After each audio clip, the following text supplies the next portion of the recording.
Magandang araw mga kaibigan. Bigyan natin ngayon ng reaction opinion itong article sa ABS-CBN News. Dito na isiwalat kung bakit nag-oppose ang ICC prosecutor sa interim release ni PRRD. Kasi nauna nang sinabi ni Attorney Kaufman na walang objection yung prosecution, pumapayag sila sa palabas, interim release kay PRRD, basta ma-met ang mga kondisyon. Bakit biglang nagbago ang ihip ng hangin? Ang position paper ng ICC prosecutor strongly opposed. So ito, may isang abogado na nagpahayag, may kaalaman siya sa pangyayari at ito palang dahilan. Ito, ang title sa Defense Change Proposed Country in Request for Duterte's interim release. Noong unang nagkasundo, mayroong bansa. Okay. Kaya lang, doon sa petition, ibang bansa ang nailagay doon. Prosecutors of the International Criminal Court rejected a request for the interim release of former President Duterte after defense lawyers changed the country that would receive the ex-president if he is released. The Legal Counsel for Victims of Extrajudicial Killings said Wednesday. Okay. Lawyer Gilbert Andres, Executive Director of the Center for International Law, confirmed prosecutors had initial discussions with Duterte's lawyers about the ICC member country that would accept Duterte if he is allowed interim release. So, sabi ng abogado, Attorney Andres, may initial discussion. Ang understanding sa ganitong bansa nga yung pinupunterya na pwede pong mag-accept kay Mr. Duterte, ngunit doon po sa application, ibang bansa po.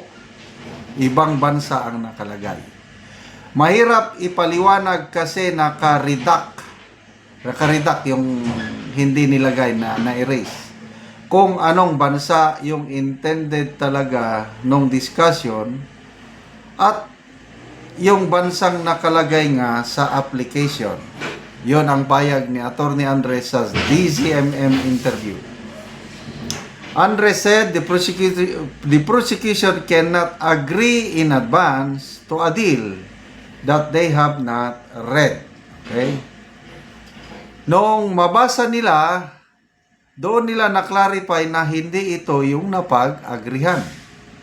Hindi ito yung initial discussion natin, kaya kailangan nating i-oppose iyong application for interim release.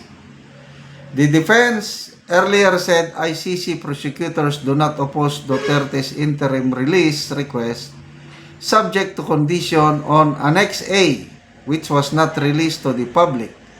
The defense said it would also propose its own conditions on Duterte's interim release under Annex B.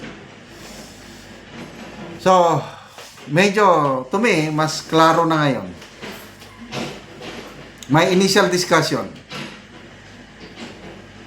Nagkasundo. Pwede. Yung prosecution, pwede. Kasi mayroong bansa na napagkasundo na yun na. Pwede. Kaya nag-announce si Attorney Kaufman na walang objection ang prosecution. Ngayon, nung isinabit na yung petition, ibang bansa ang nakalagay doon. Hindi yung original na napagkasundo. Yan ang naintindihan ko. Kaya nag-oppose ang prosecution. In an interview, Andres said prosecutors rejected Duterte's interim release to the proposed host country since it would be highly time-consuming and complex to secure Mr. Duterte's attendance in the courtroom given the distance. Naku, malayo. Napaisip tuloy ako. Ibig sabihin, Yung unang bansa na napagkasunduan, malapit lang. O, example lang ha. Unang napagkasunduan, Netherlands. So, walang problema dahil Netherlands lang. So, itong inilagay ng defense, granting na totoo lahat itong sinasabi ni Atty. Andres. But to me, it makes sense. Ang nakalagay malayo, example, ano ba? Malayo eh. Sabihin na lang natin, isang Japan. Malayo. Yeah. Kung Japan, ang inilagay doon, Japan. Malayo. Malayo nga. Kasi Europe na doon eh. It noted that the proposed host does not have the same extensive history of cooperation with the court as compared to the original host country. Kaya pala. So sana, doon na lang sa original. Diba? Basta importante makalabas si Tatay Digong.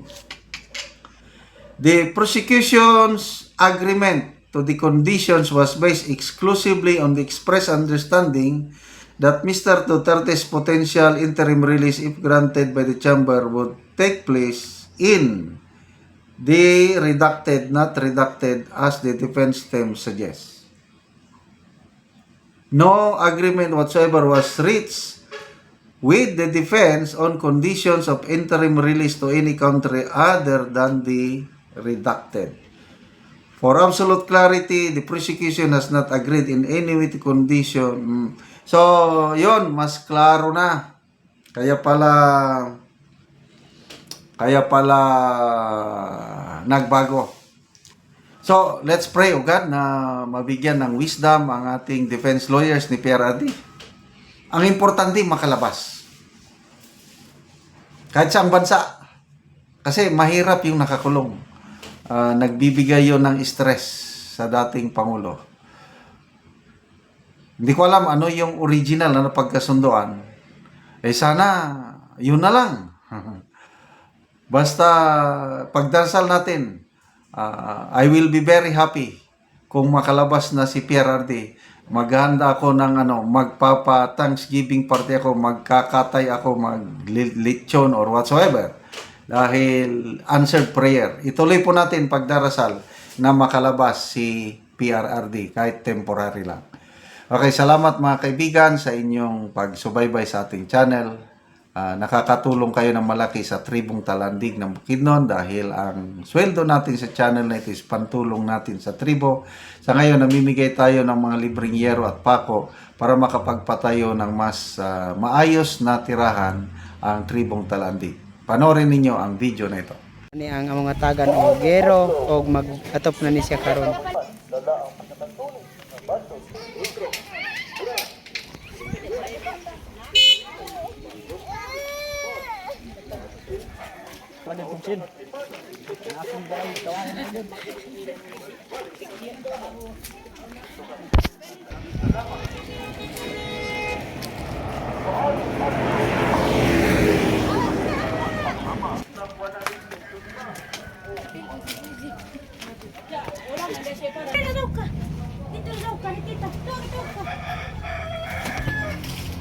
Og karon mo na ni ang atop sa gitagaan na mo gero nga kawayan nga nangalata na.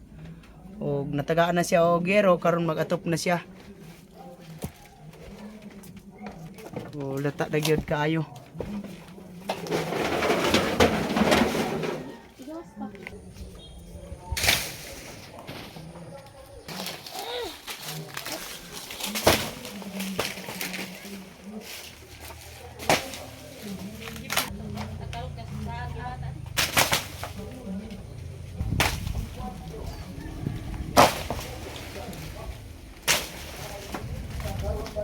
So gabok na gid kaayo. Kawayan lang ang ilang atop.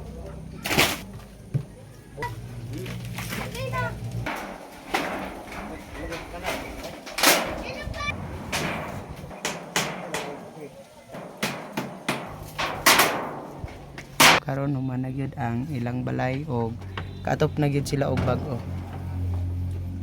Salamat sa Ginoo kay Nag-video Sa nagtanaw sa video o sa naghatag sa maong naghatag sin. sa sin. Salamat sa tanan.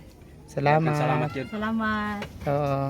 Nagyud ang among Ato parang kawayan. kawayan nga. Nakuha na gyud ang kawayan.